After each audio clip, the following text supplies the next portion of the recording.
Hi.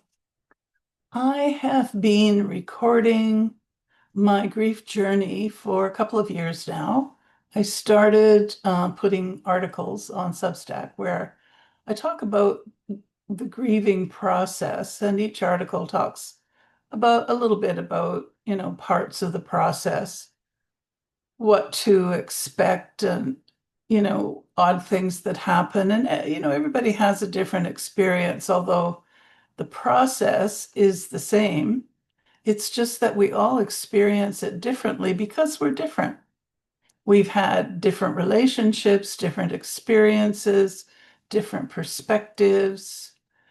So our life is unique from other people's, and so is our grief journey. And grieving isn't only about losing a person, although it is definitely that. And it's probably the strongest association that we have with grief. It's also about losing a job, losing a home, a breakup of a relationship, losing your pet. Um, Boy, all kinds of things. Anything really that we attach our identity to, our purpose to. If that gets lost or majorly upset, then it certainly upsets our world, and we have to sort of recalibrate and figure out what to do from there. I mean, I've lost a job, and I know that when that happens, it's devastating. And in addition to that, we have to, take action to find another one or decide, what resources are available to us now, and how do we make it through until we start earning a paycheck again? So um, a lot of traumatic, life-changing processes require instant action or current action while we're still going through the emotions of the experience. So I've been talking about all those things over the last 2 years, and it's been, a few months, I guess, since I opened a YouTube channel on the advice of my person that I look to for social media expertise. And along the way, many people have said, "Well, Cathy, why don't you write a book about your experience? Because you've certainly had, well, nothing in my experience is unique. Many, many people have been through the same things I've been through. I've had them in sequence, and the complication of the sequence is that the stresses build up.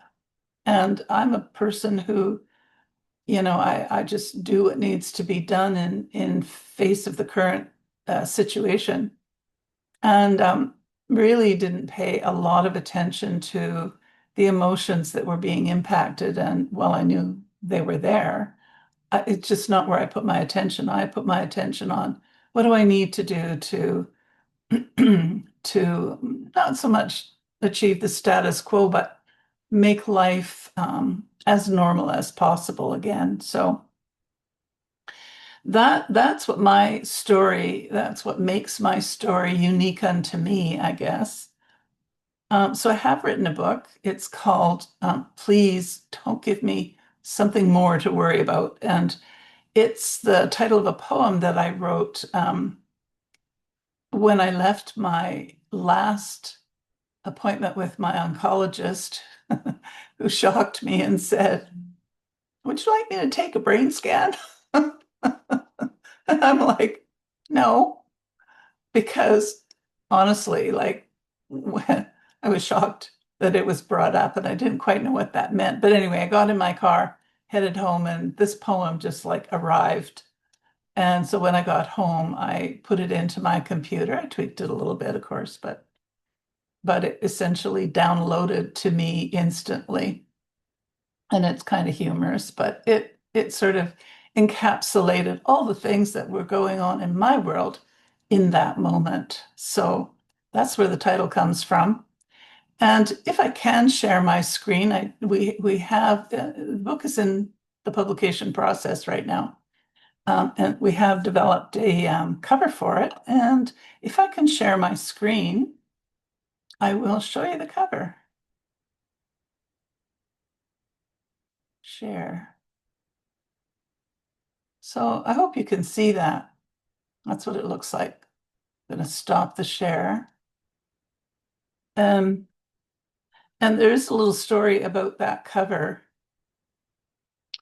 This is not a picture of me falling, coming down off a mountain cliff, but it does speak to an experience that I had. My husband and I went to sort of an adventure camp a number of years ago. And one of the things that we did was rappel down the side of a mountain. And so we walked up from our arrival place, we walked up the trail and hooked ourselves up to ropes and pulleys and whatnots. And I had never done it before, and I was not very really happy about doing it. But I did rappel. I rappelled down the bunny slope. And I was so proud of myself. And my husband was cheering because he knew how afraid I was. And then after the bunny slope, where I had some experience of rappelling, what it was all about, and it's fun. You are hooked up to ropes and things, but in the bunny slope anyway, you could sort of bounce your feet against the mountain, and for me, it gave me a sense of normalcy, of security, something under my feet. And then my husband talked to the guide, and the guide said, "Well, we have a couple." He said, "Well, where should she go now?" And the guide said, "Well, there are a couple of options. One is just a regular, down the side of the mountain, and the other one is a cliffhanger. So the top of the mountain is like this, and then it slopes under, and you're coming down this way, and so you've got nothing to put your feet against. You're just dangling in air. And the people up top are controlling the rope. And, but I'm a big woman and I felt like, oh, I'm not so sure they're going to be able to hold me. And all kinds of things were going through my head. So that's what that that's what that picture is all about. It just reminded me, and I think was a good illustration of the challenges in life. Life is a mixture of things that we want, things that we think we can control, and a whole bunch of things that we really have no control over and we somehow need to deal with. So that is the story of my book. Please don't give me something more to worry about. And I'll tell you, I've had many things to worry about over the last, yeah, actually 10 years. Because even post my husband's death was, I'm going to say, the most transitional period, the watershed period of my later life, um, caused me to reflect on a whole bunch of things about my young life and my adult life, my married life, and now this new life where I don't have any footholds. I just have all the experience, life experience, and whatever wisdom I've gathered along the way.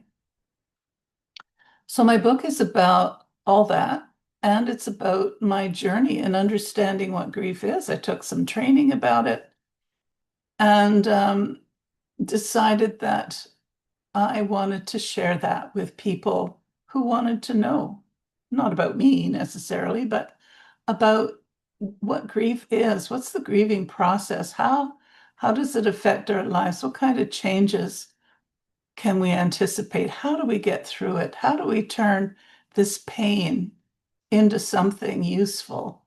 The memory of our loss never goes away, and the pain doesn't last forever. It does change. But our ambition is to move forward with all of that that comes with us necessarily.